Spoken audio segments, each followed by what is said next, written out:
ഭാസന്റെ നാടകത്തിൽ, പഞ്ചരാത്രം എന്ന് പറയുന്ന ഭാസന്റെ നാടകത്തിൽ ദ്രോണരെ അഭിസംബോധന ചെയ്യുന്നത് ബ്രാഹ്മണാർജവ ബുദ്ധേ, കള്ളമെന്തെന്നറിയാത്ത ബ്രാഹ്മണ. എന്താണ് കള്ളമെന്തെന്നറിയാത്ത ബ്രാഹ്മണ? കിലോ കണക്കിന് സ്വർണം മുക്കിയിട്ടും പോറ്റിയെപ്പറ്റി ഒരു വാക്കുപോലും മലയാളി മിണ്ടുന്നില്ല. കള്ളമെന്തെന്നറിയാത്ത പോറ്റി, ബ്രാഹ്മണാർജവ ബുദ്ധേ.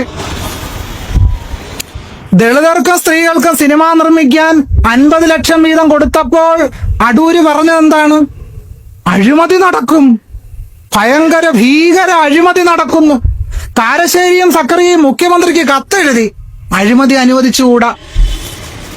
കിലോ കണക്കിന് സ്വർണം അടിച്ചു മാറ്റിയിട്ട് കാരശ്ശേരി ഉറക്കത്തില്ല, സക്കറി ഉറങ്ങുക, അടൂര് ഉറക്കത്തില്ല.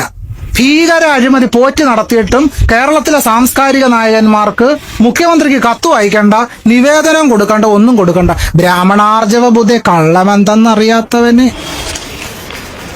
ഇതാണ് മലയാളികൾ കൊണ്ടു നടക്കുന്ന സാംസ്കാരിക കാപട്യമാണ് ശബരിമലയിലെ സ്വർണമോഷണത്തിലൂടെ വെളിവായത്. ബിന്ദു എന്ന് പറയുന്ന ദളിത് സ്ത്രീ ഒരു കുറ്റവും ചെയ്തിട്ടില്ല. കള്ളപ്പരാതിയുടെ പേരിൽ അവരെ മണിക്കൂറുകളോളം സ്റ്റേഷനിൽ വെച്ചു. ആണോ? കുടിക്കാൻ വെള്ളം ചോദിച്ചപ്പോ കക്കൂസിൽ പോയി വെള്ളം കുടിക്കാൻ പറഞ്ഞു. ബ്രാഹ്മണാർജവ ബുദ്ധി. അറസ്റ്റ് ചെയ്യാൻ പോലും പോലീസിന് മടിയ. അങ്ങോട്ട് ഞങ്ങൾ വന്ന് സ്റ്റേറ്റ്മെന്റ് എടുത്തോളാം. ബ്രാഹ്മണാർജവ ബുദ്ധി, കള്ളമെന്തെന്നറിയാത്തവന്. ഇതാണ് പോറ്റിയോടും ബിന്ദുവിനോടുമുള്ള കേരള പോലീസിന്റെ സമീപനം. ഇത് മലയാളി കൊണ്ട് നടക്കുന്ന സമീപനമാണെന്നാണ് ഞാൻ പറയുന്നത്.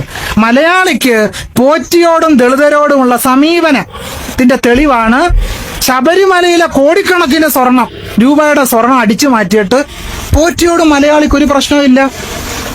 ആചാരം ലംഘിച്ചു എന്നും പറഞ്ഞു ഒരു നാമജപ ഘോഷയാത്രയില്ല. സ്വർണപ്പാളി അടിച്ചു മാറ്റിയാൽ ആചാര ലംഘനമാണോ അല്ലയോ? നിങ്ങൾ പറയണം. എന്നിട്ട് എന്താ ഇപ്പൊ ആചാരം ലംഘിച്ചില്ലേ? ദ്വാരപാലക ശില്പത്തിൽ ആ സ്വർണം അടിച്ചു മാറ്റിയത് അശുദ്ധി സംഭവിച്ചു. തന്ത്രസമുച്ചയത്തിൽ പറയുന്നത് ക്ഷേത്രത്തിലെ സ്വർണം കളവ് പോയാൽ ദേവന്റെ ബിംബത്തിൽ അശുദ്ധി വന്നതായി കണക്കാക്കണമെന്ന് തന്ത്രസമുച്ചയം 10ാം പടലത്തിൽ പറയുന്നുണ്ട്. എന്താ ഇപ്പൊ NSSന് നാമജപഘോഷയാത്ര നടത്തണ്ടേ? ഇപ്പൊ കുലസ്ത്രീകൾക്കാർക്കും അയ്യപ്പനെ സംരക്ഷിക്കാൻ ആചാര സംരക്ഷണ യാത്ര നടത്തണ്ടേ? അപ്പൊ ഇവരുടെ ആചാര സംരക്ഷണത്തിന്റെ കാപട്യം കേരള സമൂഹത്തിന് മുമ്പ് വെളിവായി കഴിഞ്ഞു.